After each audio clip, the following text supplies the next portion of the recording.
रोटी रोजी के साधन भी उपलब्ध कराए हैं। जो अब ये कार्य भी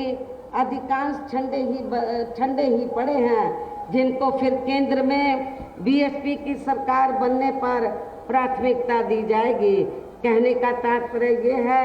देश में इस समय हो रहे लोकसभा चुनाव में विरोधी पार्टियों के जारी किए गए उनके हवाई व प्रलोभन भरे चुनावी घोषणा पत्रों आदि के बहकावे में अब यहाँ खासकर देश के अति गरीबों,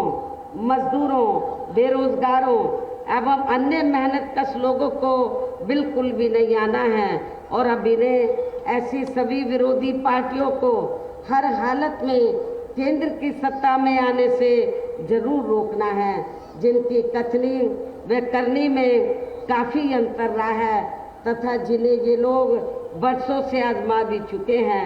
ऐसे में अब मेरा यही कहना है कि आप लोगों को अपने खुद के व अपने प्रदेश एवं देश के भी हित में अपने वोटों को यहाँ कांग्रेस, बीजेपी व अन्य विरोधी पार्टियों को न देकर केवल अपनी एकमात्र हितैषी पार्टी बहुजन समाज पार्टी को ही देना है। जो ये पार्टी उत्तर प्रदेश की तरह ही केंद्र में भी अपनी पार्टी की सरकार बनने पर फिर पूरे देश में यहाँ अपनी पार्टी की सर्वजन हिताय व सर्वजन सुखाय की नीतियों पर आधारित सरकार चलाएगी। इसके साथ साथ केंद्र से जुड़ी आपके क्षेत्र की जो भी यहाँ स्थानीय समस्याएं होंगी तो उन्हें भी फिर दूर करने का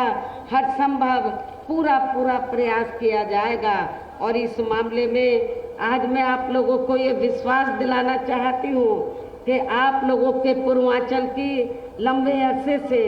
ये दिल्ली पर पूर्वांचल के लोगों की लंबे अरसे से ये मांग रही है कि पूर्वांचल क्षेत्र पिछड़ा हुआ है और इसको अलग से स्टेट बनाया जाए। जब केंद्र में हमारी पार्टी सत्ता में आएगी तो आपके पूर्वांचल क्षेत्र को अलग से स्टेट बनाया जाएगा, इसको अलग से राज्य का दर्जा दिया जाएगा। साथ ही यहाँ गरीबों, मजदूरों, बेरोजगारों, कर्मचारियों, किसानों, छोटे व्यापारियों एवं अन्य मेहनतकश लोगों के हितों के का भी विशेष ध्यान रखा जाएगा। सर्व समाज में से खासकर दलितों,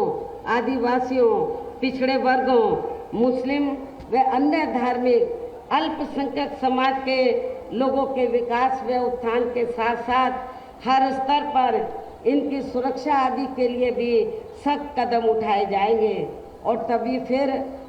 यहाँ वास्तव में अपने देश के महान संतों, गुरुओं व महापुरुषों में भी विशेषकर महात्मा ज्योतिराव फूले, श्री छत्रपति शाहू जी महाराज, श्री नारायणा गुरु, बाबा साहब डॉक्टर भीमराव अंबेडकर एवं मान्यवर श्री कांशीराम जी आदि का अधूरा रहा सपना जरूर साकार हो सकता है, जिनको यूपी में हमारी पार्टी की रही सरकार द्वारा हर स्तर पर पूरा आदर सम्मान दिया गया है। और इतना ही नहीं, जब यूपी में 4 बार मेरे नेतृत्व में सरकार रही तो हमारी पार्टी की सरकार ने और ख़ास तौर से मैंने अपनी पार्टी के लोग हों या दूसरी पार्टी के लोगों जो गलत किस्म के लोग हैं उनको बिल्कुल भी बर्दाश्त नहीं किया था। हमारी पार्टी की सरकार ने उनके खिलाफ सख्त से सख्त कार्रवाई की। आप लोगों को मालूम है उस समय हमारी पार्टी का एक यादव समाज से एमपी था। मेरी सरकार बनते ही उसने कानून अपने हाथ में ले लिया। मैंने ये नहीं देखा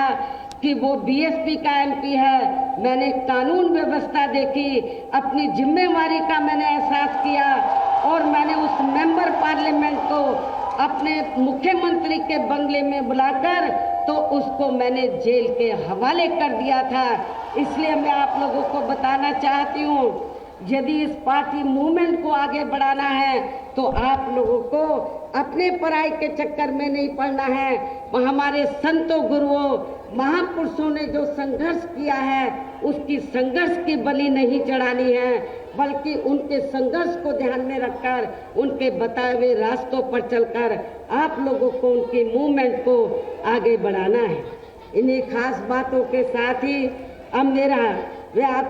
मेरा देश व आपके स्टेट के भी हित में यही कहना है कि हमारी पार्टी ने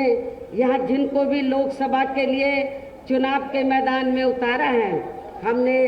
आप लोगों को मालूम है मुस्लिम को भी हमने मौका दिया और पिछड़े वर्ग से भी हमने विभिन्न जाति के लोगों को मौका दिया है, क्योंकि हमने ये जो मऊ घोसी लोकसभा की सीट है तो हमने यहाँ से बालकृष्ण चौहान जो पहले बीएसपी से चुनाव जीत चुके हैं तो इनको चुनाव के मैदान में उतारा है। राजभर वोट भी काफ़ी है।